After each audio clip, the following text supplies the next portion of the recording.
오늘은 여러분 회계 교재 104페이지가 되겠는데요. 부가가치세 이론의 이제 끝부분이 되겠습니다.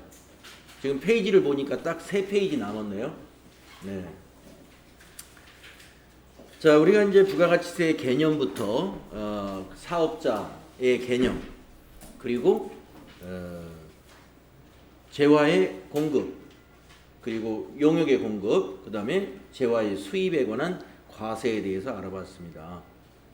그리고 영세율제도와 면세제도까지 공부를 했는데, 영세율제도, 면세제도 이 부분에서 이론 시험이 반드시 한 문제는 나온다. 굉장히 출제 빈도가 높은 부분이었습니다. 앞 시간에 한 것이. 자, 이제 제4절 과세표준에 대해서 정리를 한번 해보겠습니다. 과세표준. 먼저 과세표준이라는 용어에 대해서 이해를 하고 가셔야 되는데요. 이 과세표준이라는 것은 부가가치세에서만 존재하는 것이 아니라 모든 조세에 과세표준이 다 있습니다. 그럼 뭐냐? 여기 과세표준이란 무엇이냐 하는 거 여기 정리해 놨는데요. 세법에서 직접적으로 세액 산출의 기초가 되는 과세 대상의 수량 또는 가액을 말한다. 무슨 말이냐? 세액을 산출하는 기초가 되는 대상이 과세표준이에요. 과세표준. 그래서 뭐 과세표준 현실화 이런 얘기들 많이 하잖아요. 과세표준이 현실화가 안 돼 있다. 특히 이제 뭐 부동산 관련해서 지금 현 정부가 우리나라 그 부동산의 뭐 주거 안정이라든가 이런 걸 내걸어 가지고 이 부동산 가격을 어떻게든 잡아보려고 하잖아요. 이제 과세표준 현실화 이게 뭐냐면은 네 마이크가 네네 소리가 지금 제 목소리가 전혀 안 들려요? 마이크가 안 되고 있죠? 보니까 건전지가 다 됐네요. 네. 그래서 제가 지금 그렇지 않아도 알고 있습니다. 네. 그래서 이제 수업하다가 갈 수가 없어가지고 다음 시간에 건전지 체인지하겠습니다. 네. 그래도 말은 들리시죠? 네. 건전지가 안 돼서 지금 좀 이따 또 떨어져요. 네. 그래서 과세표준이라는 것은 이제 예를 들어서 그 뭐 재산세에 대한 과세표준이다. 그러면은 우리 그 시가를 과세표준으로 하는 게 가장 좋을 것 같죠. 예, 그런데 우리가 그 건물이라든가 토지에 대해서 그 뭔가를 정해놓고 있죠. 뭐라고 그러죠, 그걸? 예, 공시지가라고. 땅이면 공시지가. 네. 근데 아파트 같은 거에도 공시가격이 정해져 있습니다. 예, 그런데 이 공시가격을 어떤 평가원에 의뢰해가지고 했을 텐데 그 공시가격이 각 지역별로 평등하냐 뭐 이런 논쟁도 있을 수가 있고, 그리고 왜 공시지가가 현재 거래되는 가격하고 이렇게 큰 차이가 나느냐 이거예요. 시가대로 해야 되는 거 아니냐 뭐 이런 논란이 있지 않습니까? 자, 바로 그런 그 부동산과 관련된 세금들은 이 과세 표준이 그 공시지가라든가 또는 공시가격이 된다 이거죠. 그러면 부가가치세에서 과세 표준은 뭐냐 하는 겁니다. 자, 그래서 모든 세금에는 이 과세 표준이 존재한다.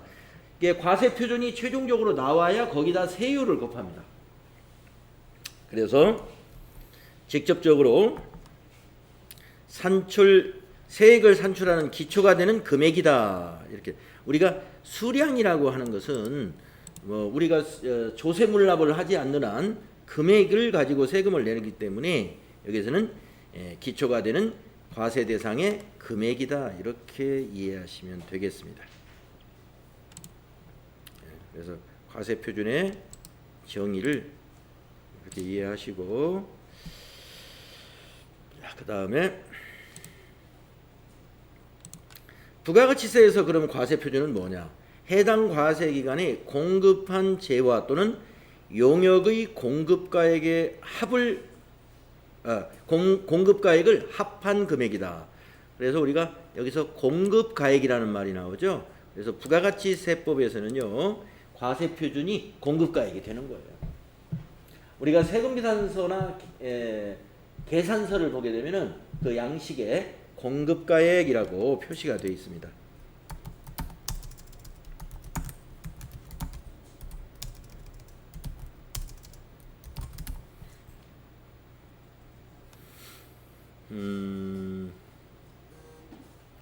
세금기단서 양식을 좀 찾아보려 했더니 쉽게 안 찾아지네요. 네, 세금기단서 이제 뒤에 우리 실습 문제에 많이 있어요. 이제 여러분이 보시게 될 텐데 세금기단서에 보면은 필요적 기재사항 중에 꼭 중요한 필요적 기재사항이라는 건 반드시 기록 정확히 해야 된다는 항목인데 그 중에 공급가액이라고 하는 게 있습니다.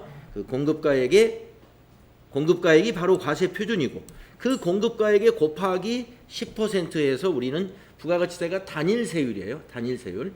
예. 곱하기 10%. 세율이 하나다 해서 단일세율이라고 그러죠. 우리가 개인들이 내고 있는 종합소득세 같은 경우는 7단계 누진세율을 적용하고 있죠. 7단계 누진세율. 최하 6%부터 최고 42%까지 7단계로 나누어 가지고 초과 금액에 대해서 그 누진세율을 적용하고 있습니다. 그런데 부가가치세는 단일세율이다. 자, 그러면 이 공급가액 다시 정리하면은 공급가액은 부가가치세를 포함하지 않은 금액을 말해요. 부가가치세를 포함하지 않은 금액. 근데 매출액이라고도 여기서 했는데 매출액이라는 것은 상품이나 제품을 팔았다면은 그 공급가액이 바로 매출액이 됩니다. 공급가액이 매출액이 돼요. 근데 우리가 뭔가를 판매한 거 영업을 그 주된 영업에 맞는 내용 그 재고 자산을 팔았을 때는 그게 매출액이 맞습니다만은 하지만 기업이 판매하는 것이 외에 처분하는 것들도 있잖아요. 사용하던 자동차를 처분한다든가 사용하던 건물을 처분한다든가 이럴 때도 판매를 한단 말이에요. 그 처분도 판매니까. 그랬을 때 공급가액은 매출액은 아니에요. 그래서 우리가 공급가액이 모두 매출액은 아닌 것입니다. 그래서 일반적으로 상품이나 제품을 팔았다면 공급가액은 매출액이다. 이렇게 보시면 되겠어요. 그러니까 우리가 매출액이 뭐냐면 상품 매출이라고 하는 거죠. 상품 매출. 그러면 세금은 어떻게 하느냐? 세금은 상품 매출액이라는 개념 과목으로 회계 처리를 안 하고 세금은 말이죠. 부가세 애수금이라고 해서 부채로 인식을 합니다. 세금은 부가세 애수금. 자, 그러면 이제 공급 대가는 무엇이냐? 여기 공급 대가 잘 안 쓰는 용어죠. 공급 대가. 공급 대가. 자, 근데 부가가치세법에서는 사용을 하니까요. 여러분 공급 대가는 합계 금액이에요. 합계 금액. 왜 합계냐? 부가가치세를 포함한 금액이니까. 부가가치세를 포함한 금액. 그래서 공급가액, 세액 그 밑에 합계 이렇게 있습니다. 세금기단서를 보면 하단에 합계. 그 합계가 공급가액에다가 세액을 더한 것이거든요. 그것을 우리는 공급대가 이렇게 부릅니다. 공급대가. 그러니까 공급대가 하면은 세금을 포함한 것이고 공급가액 하면은 세금이 제외된 순수한 그 물대 그것만 가리킬 때 공급가액 이렇게 부릅니다. 자, 그러니까 공급가액이 뭐가 된다? 부가가치세법에서는 그게 바로 과세표준이 되고 그것이 재고자산이라면 그게 매출액이 된다 이거예요. 그런데 매출액은 반드시 아닐 수도 있다. 아까 말씀드린 대로 회사에서 파는 게 상품하고 제품만 파는 게 아니니까. 자동차도 유형자산으로 사용하던 자동차도 처분할 수가 있고 건물도 처분할 수가 있고 때로는 토지도 가끔 처분할 수가 있기 때문에 공급가액이 모두 매출액은 아닌 것입니다. 자, 그러면 과세표준을 결정하는 것은 어떤 기준으로 결정하는 걸 한번 알아볼까요? 원칙은 다 이게 보면 시가.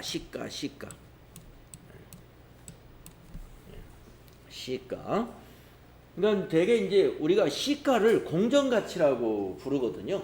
시가를. 그러니까 시장에서 거래되고 있는 가격이 바로 시가입니다. 시장에서 거래되고 있는 가격이 지금 시장에서 평가받고 있는 가격이잖아요. 그게 가장 공정하다는 거죠.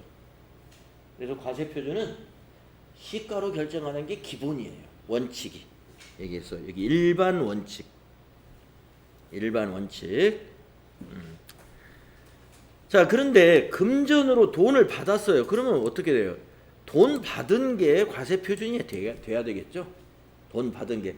네, 시가가 이제 뭐 예를 들어서 80만 원인데 우리가 어떻게 해요? 뭐 요즘처럼 여러 가지 어떤 상황이 안 좋으면 할인 행사도 할 수 있잖아요. 예, 할인 행사. 그래서 싸게 팔 수도 있어요. 그러면 그 대가, 금전을 받은 것이 대가가 과세 표준이 된다 이거예요. 과세 표준이. 금전의 대가를 받았다. 그러면 시가. 폐업을 한 경우도 남아있는 재화의 시가. 간주 공급, 우리 특별한 공급이라고 해서 1. 자가 공급, 2. 개인적 공급, 3. 사업상 증여, 4. 폐업 시 잔존재화. 이렇게 네 가지 유형으로 간주 공급이라는 걸 우리가 재화의 공급에서 배웠잖아요. 그거 역시 그러면 무엇으로 세금을 내느냐 이거예요. 시가를 기준으로 세금을 낸다. 자, 그런데 금전 돈을 받았으면 그 대가로 한다라고 했을 때 여기 보면 부당행위 계산 부인 모두 인정해 주는 건 아니다 하는 겁니다. 금전으로 대가를 받았어요. 대부분 다 시가로 받죠. 우리가 장사, 사업을 하는 목적이 뭐예요? 돈 많이 벌자고 하는 건데 시가가 80만 원인데 80만 원 받아야지 뭐 70만 원, 60만 원 받고 팔 사업자가 누가 있겠습니까? 시가대로 받겠죠. 예. 그러나 할인 행사도 있기 때문에 그 대가는 과세 표준으로 인정이 됩니다. 70만 원 받았다 하더라도. 근데 밑에 있는 게 이게 뭐냐면요. 부당행위에 대해서는 부인한다는 겁니다. 이 부당행위를 어떻게 판단하느냐?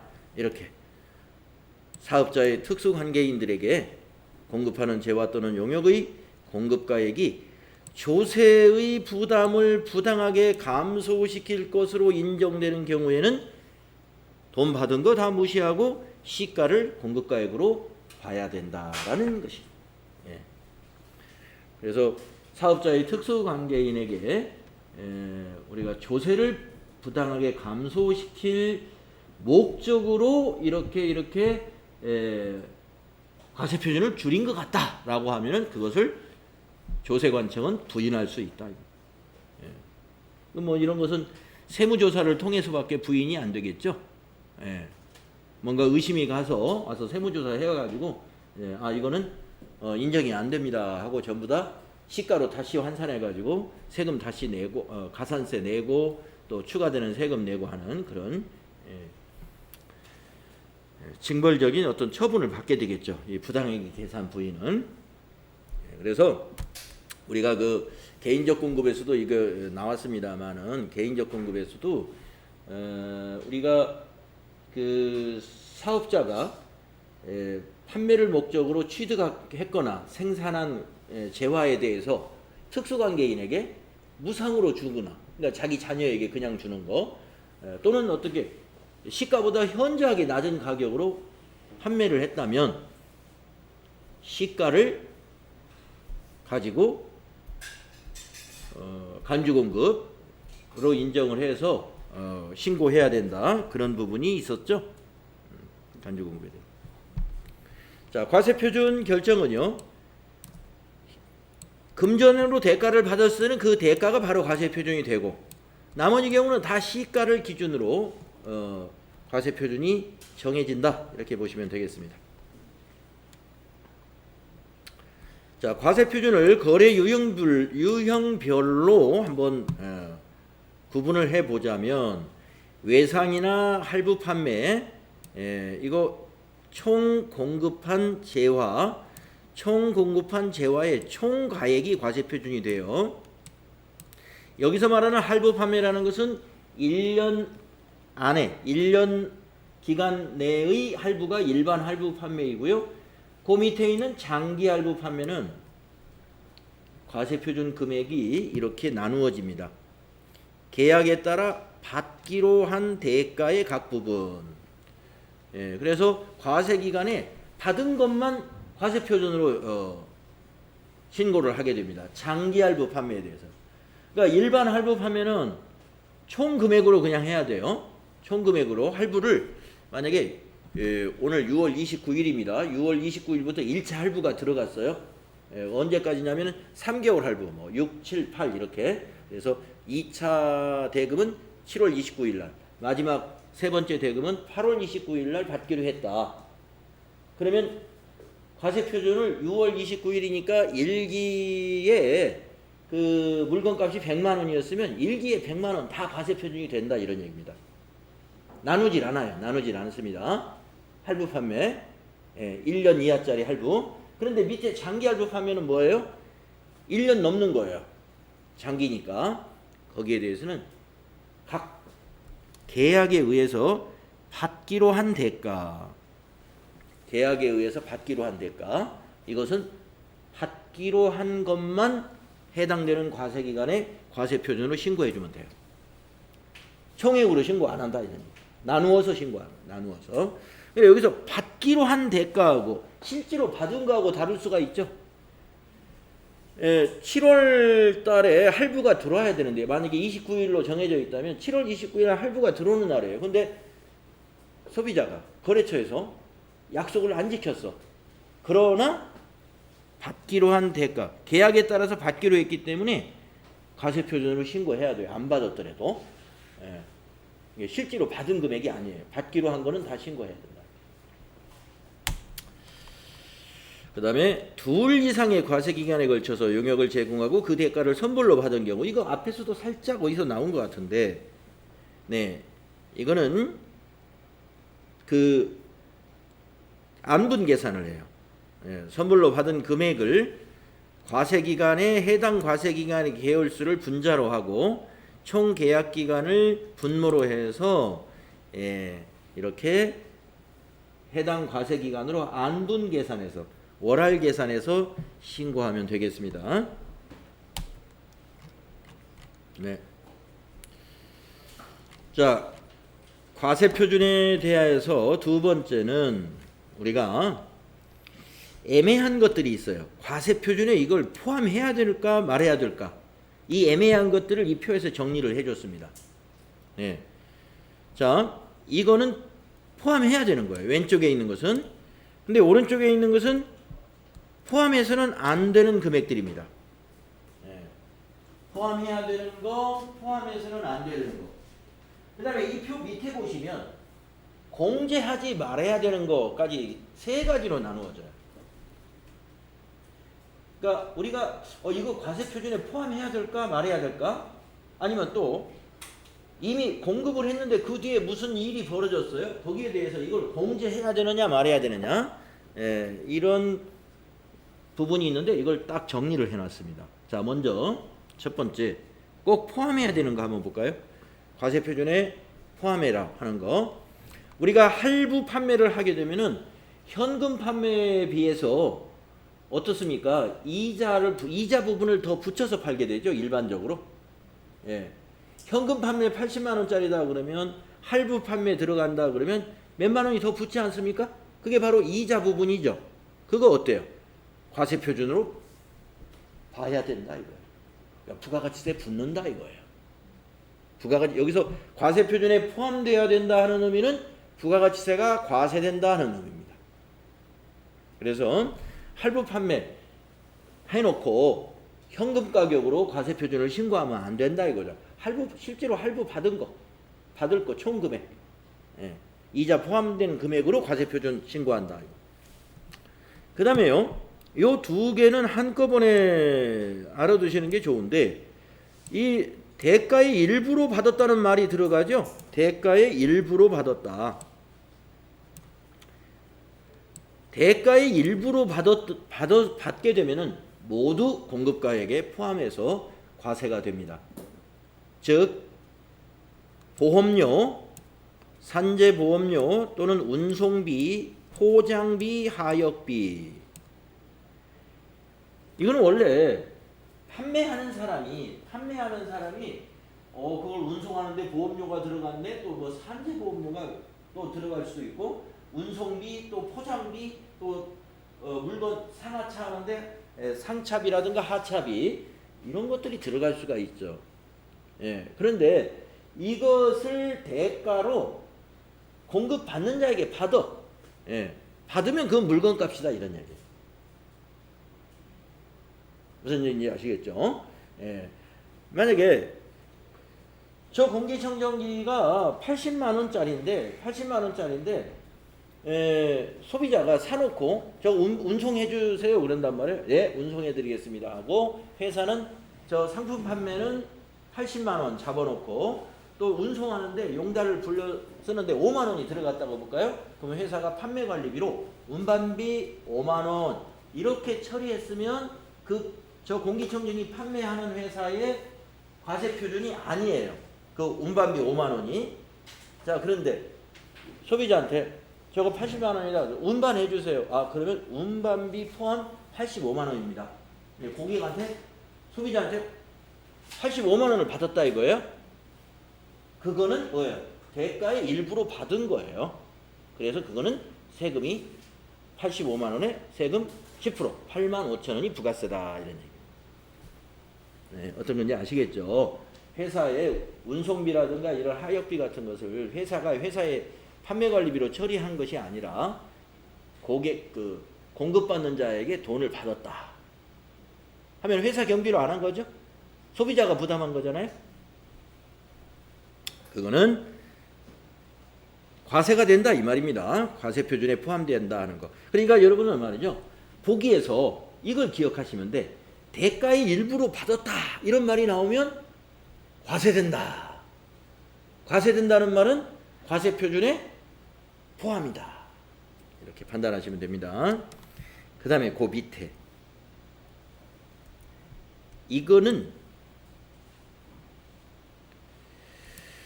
우리가 이 부가가치세는요 소비세잖아요. 일반 소비세예요.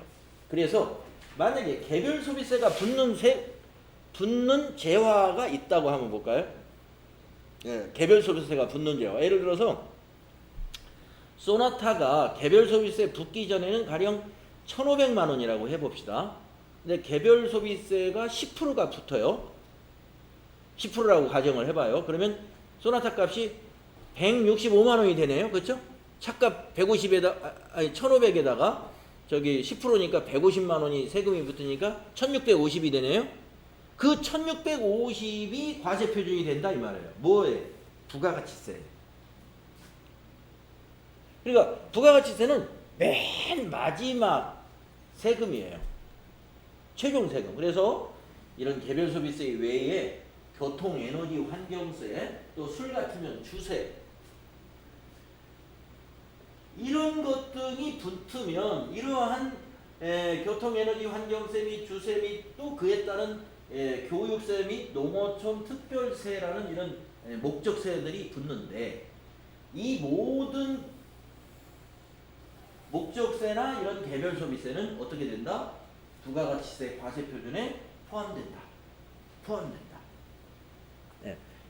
포함되고요. 여기 지금 수입이 아니기 때문에 수입의 경우는 관세도 여기에 들어가겠죠. 관세도 부가가치의 과세 표준에 포함된다. 예, 그래서 무슨 세금이 나오면 전부 과세 표준이다 이렇게 보시면 돼. 예. 부가가치세의 과세 표준에 이런 것이 여러 어떤 개별 소비세나 교통, 에너지, 환경세, 주세 이런 것들이 과세되는 재화나 용역이라고 한다면 그 세금이 모두 부가가치세의 과세 표준에 포함되어야 된다 이 말입니다. 그리고 수입이면 관세도 포함된다. 자, 그 다음에 이제 그 밑에 거는 마일리지. 예.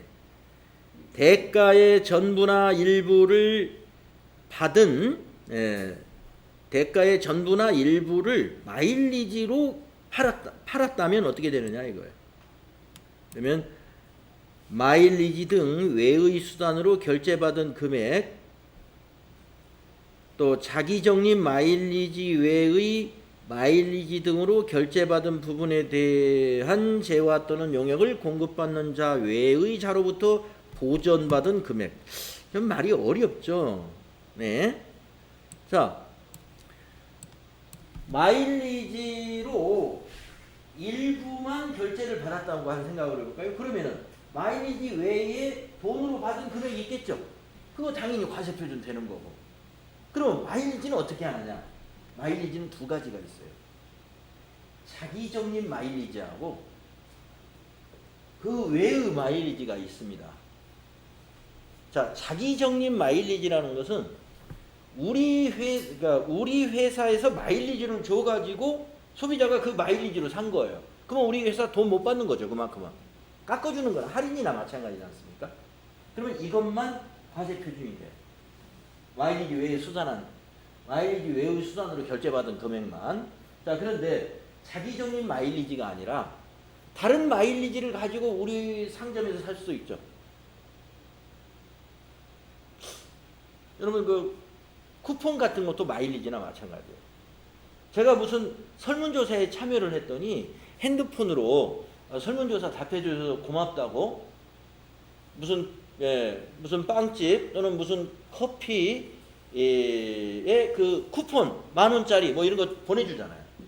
그러면 제가 만약에 그 커피점에 가서 또는 빵집에 가서 10,000원어치 빵을 삽니다.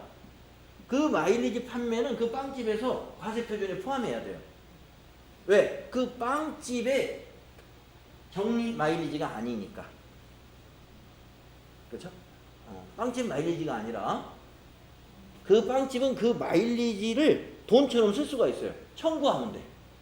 그러면 돈이 입금이 되거든요. 그러니까 그거는 과세표준이 된다. 자기 적립 마일리지는 아니에요. 자기 적립 마일리지에 대해서는 과세하지 않아요. 깎아주는 거니까. 자, 그래서 우리가 일반적으로 마일리지 상당액도 과세표준에 포함된다고 보시면 돼.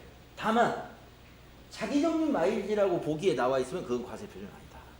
예. 그냥 마일리지 나오면 뒤에 거로 보시면 돼. 예, 뒤에 걸로. 그래서 대가의 전부나 일부를 받은 마일리지 등 상당액 중 다음의 금액에 대해서 판단을 해라 하는 얘기입니다.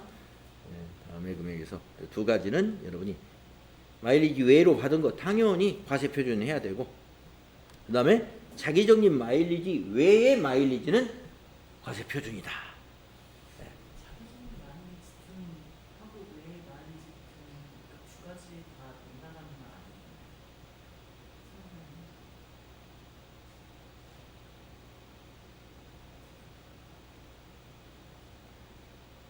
자기 적립 마일리지 등 외의 마일리지 등으로 결제받은 부분에 대해 재화 또는 용역을 공급받는 자의 자로부터 보전받은 금액, 은 과세표준에 포함돼야 된다. 그러니까 자기 적립 마일리지도 마찬가지로 받고 외의 마일리지도 받아야 된다라는 말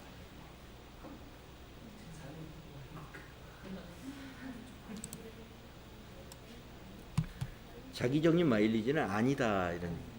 자기 적립 마일리지는 아니다. 그래서 보기에 나오는 것은 이제 그냥 마일리지로 보기에 나올 거예요. 그냥 마일리지는 과세표준이다. 다음에 오른쪽 거 보겠습니다. 오른쪽 거.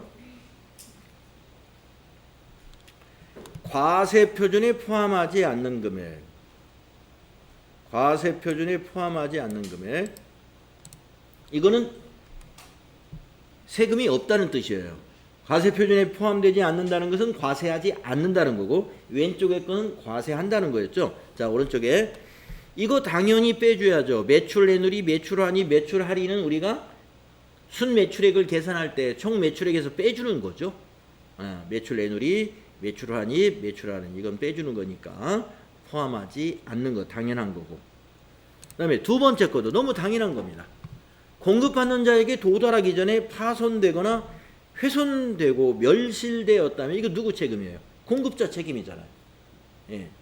도달하기 전에 다 망가졌는데 이거에 대해서 대가를 받을 수도 없는 거죠. 그러니까 이건 당연히 과세표준에 포함돼서는 안 되겠죠. 자, 두 번째 거는 틀림없는 거. 자, 세 번째는 뭔가요? 재화 또는 용역의 공급과 직접 관련이 없는 국고보조금. 네, 공공보조금도 마찬가지. 그래서 재화나 용역의 공급과 관련이 있으면 그건 과세표준에 과세표준에 포함하지 않아야 됩니다. 포함해야 됩니다. 관련이 있으면. 근데 관련되지 아니하는 국고보조금, 이거는 과세표준에 포함되지 않는다. 자, 그 다음에 네 번째는 뭔가요? 공급에 대한 대가의 지급이 지체되었음을 이유로 받는 연체이자.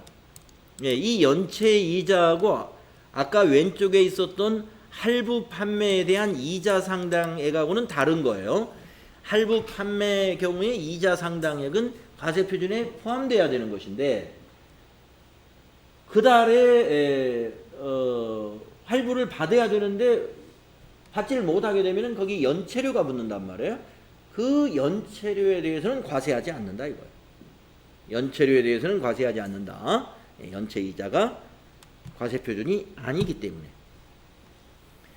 그 다음에 그 밑에 거 보시면은요, 통상적으로 용기 또는 포장을 해당 사업자에게 반환할 것으로 그 용기 대금과 포장 비용을 공제한 금액으로 공급하는 경우에 그 용기 대금과 포장 비용이다.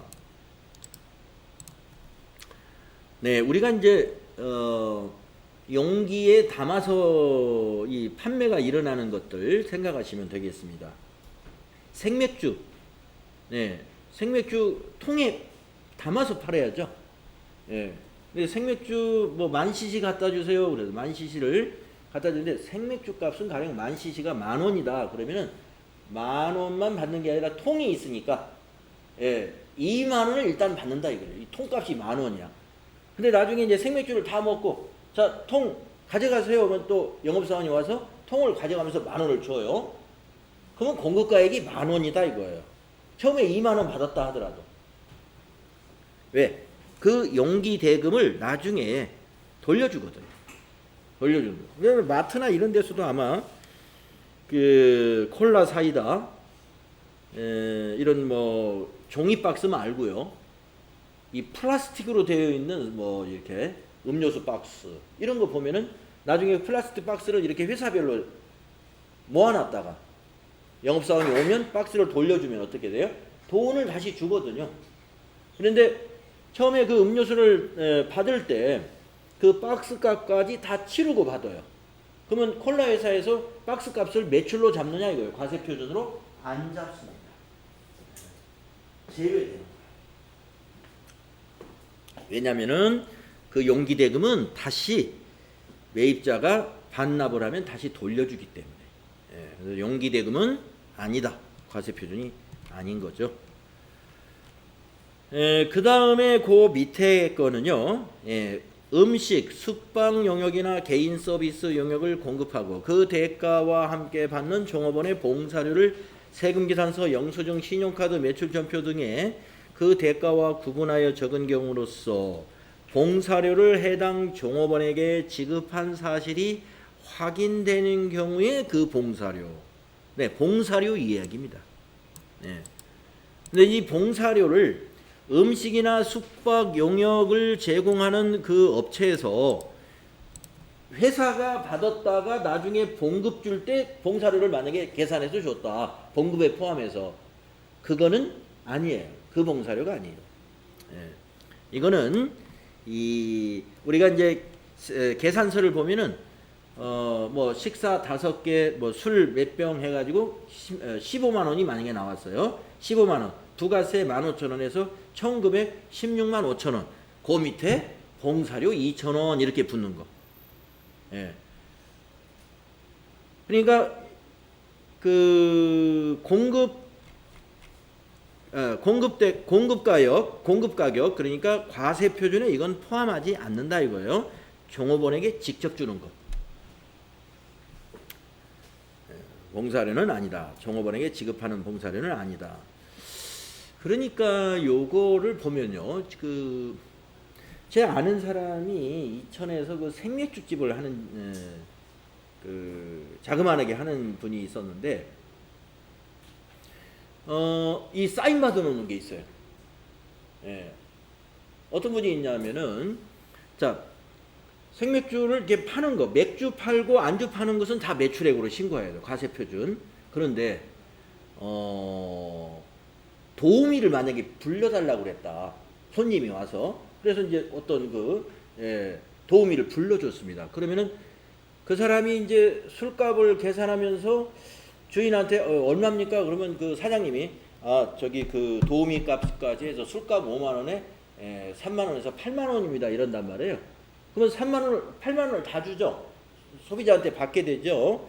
과세표준은 5만 원, 3만 원은 과세표준이 아닌 거예요. 그러면 아니라는 증명을 어떻게 해야 되느냐? 그 봉사료를 종업원에게 지급했다는 것을 확인받아놔야 돼요.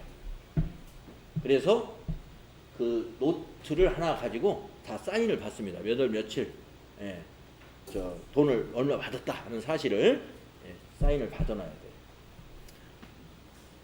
왜냐면은 손님한테 이 뭡니까? 만약에 현금으로 계산했다 그러면 현금 영수증 8만 원 해줘야 되잖아요.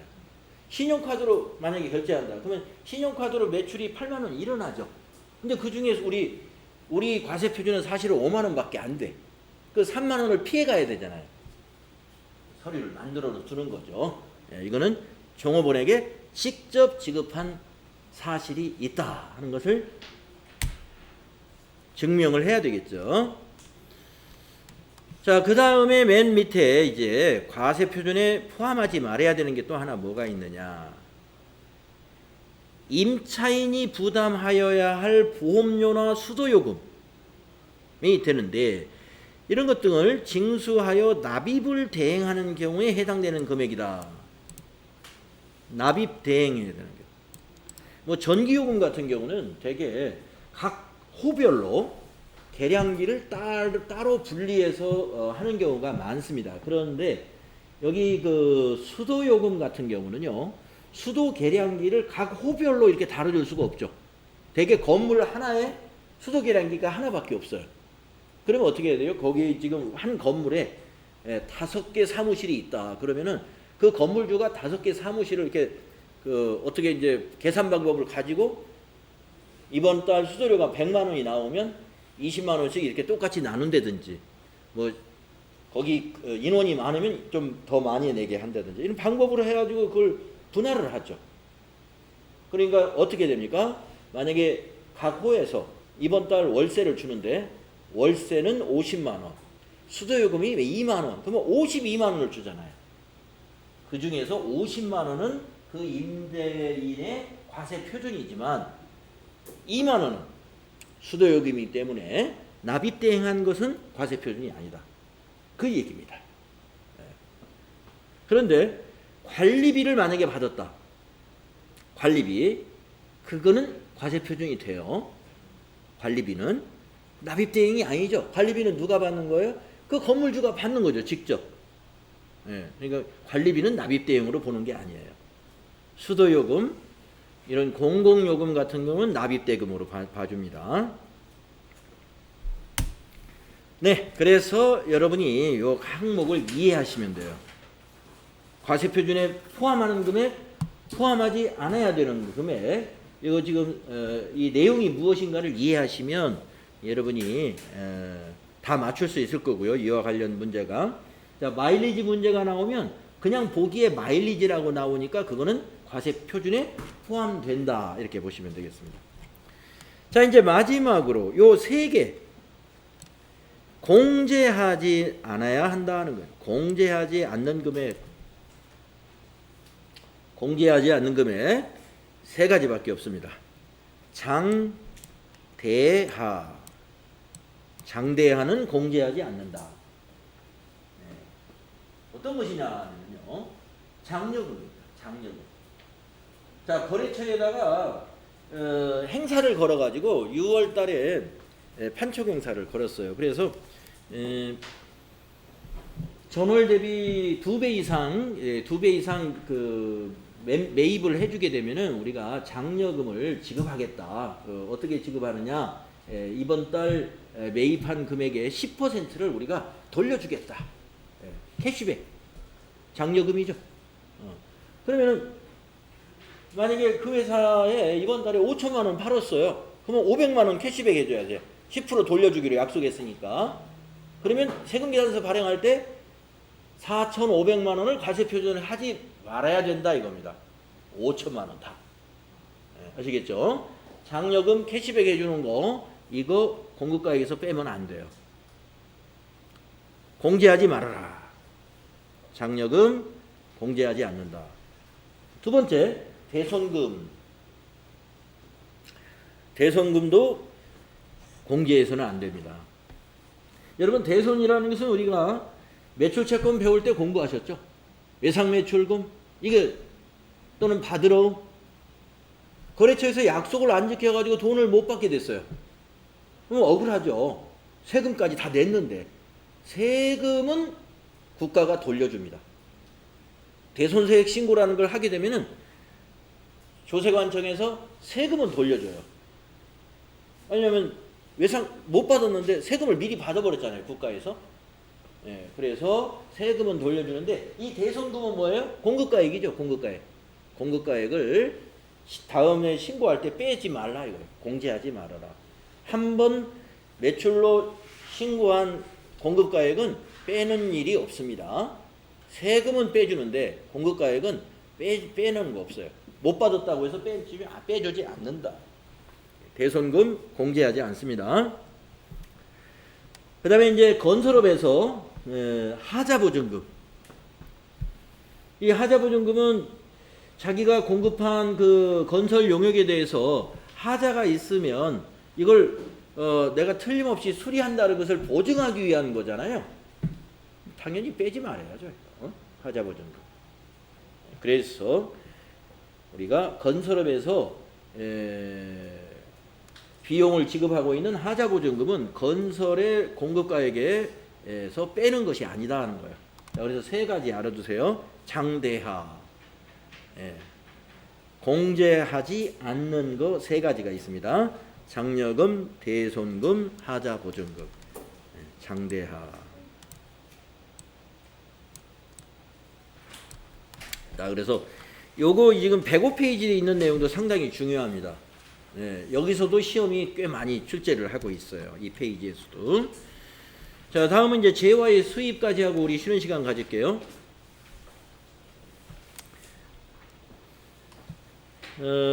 재화의 수입을 한번 보면은 재화의 수입에 대한 부가가치세의 과세 표준은 그 재화에 대한 관세의 과세 가격과 관세, 개별소비세, 주세, 교육세, 농어촌 특별세 및 교통에너지 환경세를 포함한 금액으로 한다. 네. 아까 여기서 제가 관세도 좀 언급을 했잖아요.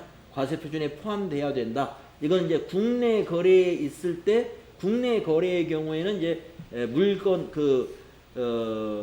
물건값 외에 개별소비세라든가 교통에너지 환경세, 주세 등이 있겠으나 수입한 재화라고 한다면은 그것만 있는 게 아니라 관세도 있겠죠. 그래서 관세의 과세 가격이라는 것은 그 수입하는 재화의 물건값을 말하는 것이고 거기에 관세, 개별소비세, 주세, 교육세, 농어촌 특별세, 교통에너지 환경세를 모두 합한 그 금액이 공급가액이 된다 이 말이에요. 이거 공급가액에 대한 이야기입니다. 이게 공급가액이다. 즉 이게 과세표준이다 이거예요. 재화 수입 시의 과세표준 설명하고 있는 겁니다. 그 다음에 이제 외국 통화를 대가로 받은 경우에 과세표준을 결정하는 것이 표로 있는데요. 공급 시기 도래 전에 원화로 환가한 경우는 환가한 금액이 과세표준이 됩니다. 자, 우리가 외국 통화로 대가를 받았다는 이야기는 수출을 했다는 얘기네요. 그죠? 수출을 했다는 건데요. 선불로 받았어요. 이게 첫 번째 줄이 그겁니다. 공급 시기 도래 전에 원화로 환가했다는 것은 이 외화로 받아가지고 환전을 했다는 얘기죠. 그러면 그 환전한 금액이 바로 과세표준이 된다 이거예요. 그러면 이거 한번 미리 알고 가야 되는데, 우리가 앞에서 배웠는데 수출하는 경우에 공급 시기는 언제가 공급 시기죠? 선적일, 기적일. 수출품의 공급 시기는 선적일과 기적일이에요. 선적일 또는 기적일. 그러니까 선적하기 전에 돈을 받아서 원화로 환가했다 이 말이에요. 그러면은 그 환가한 금액이 과세표준이 된다. 그 밑에는 뭔가요? 자, 이런 거는 그렇게 자주 있는 일은 아니겠죠. 선불로 받는 일. 물론 계약금을 받아가지고 환가했다. 이건 있을 수 있겠네요. 자, 그 밑에는 이제 일반적인 공급 시기 이후에 이 말은 선적한 이후에 외국 통화나 그 밖의 외국환 상태로 보유하거나 지급받는 경우. 네. 자, 선적일 이후에 지급받는 경우가 대부분이겠죠. 네. 뭐 계약금 뭐 10% 받았다 그래도 90%는 다 선적한 다음에 그 거래처에서 다 확인하고 나중에 보내온단 말이에요. 그래서 공급 시기 이후에 외국 통화나 그 밖의 외국환 상태로 보유하고 있다 라고 하면은 어떻게 계산하느냐? 공급 시기의 기준 환율, 제정 환율에 따라서 계산을 해야 됩니다. 공급 시기가 언제라고 그랬죠? 선적일. 네. 선적일 대 기준 환율에다가 그 외화를 곱해요. 그게 과세 표준이 됩니다. 받은 날의 기준으로 하지 않아요. 예. 선적을 6월 29일 날 했다. 그러면 6월 29일에 기준 환율 곱하기 만약에 2만 달러다. 그러면 2만 달러. 이렇게 곱해서 과세 표준을 정합니다. 이런 얘기예요. 그래서 선적일 요거 잘 기억하세요. 선적일. 다만 예외는 선적일이 아닌 경우는 딱 하나. 공급 시기 전에, 즉 선적일 전에 원화로 환가해버렸다 하면은 그 금액. 근데 그러면 이런 경우는 어떻게 되냐 이거예요. 선적일 전에 외화를 받았습니다. 받아가지고 외화로 예금을 해놨어요. 예금을 해놓든 뭐 외화로 아니면 금고에 넣어놨든 아직 환가를 하지 않았습니다. 그러면 어떤 환율을 적용해야 될까요? 네, 선적일 환율. 아시겠죠? 그래서 이 첫 번째 주제에 있는 것은 환가한 경우를 말하는 거고, 환가를 하지 않고 공급 시기 전에 외화로 받아서 외화로 지금 가지고 있습니다. 아직 환가 안 하고. 그러면 이거 밑에 거하고 똑같아요. 공급 시기의 기준 환율로 과세 표준을 정한다. 우리가 수출하는 경우에 이 과세 표준으로 세금을 영세율을 적용하기 때문에 과세 표준이 좀 틀려도 뭐 상관이 없지 않느냐. 수출품 부가가치세가 없잖아요. 그렇죠? 예. 이거 과세 표준 제대로 신고 안 하면 가산세 붙습니다. 영세율 사업자가 갑자기 세금을 내는 수가 있어요. 예. 그래서 정확하게 신고해야 돼요. 그래서 이 영세율 사업자는 신고 의무가 있습니다. 신고 의무가 있어요. 과세 표준을 정확하게 요 기준에 의해서 신고해야 됩니다. 과세 표준 금액이 틀립니다. 만약에 수출입 신고한 거하고 차이가 나요. 국세청에 부가가치세 신고한 거하고 차이가 발생하면은 나중에 가산세가 붙어요. 예, 과세 표준을 정확하게 신고 않음에 따른 가산세. 그래서 이거 정확하게 해야 된다. 자, 그러면 우리 과세 표준에 대해서 이 시간에 공부했습니다. 자, 10분간 쉬었다가 다음 시간에는 세액의 구조에 대해서 공부하도록 하겠습니다.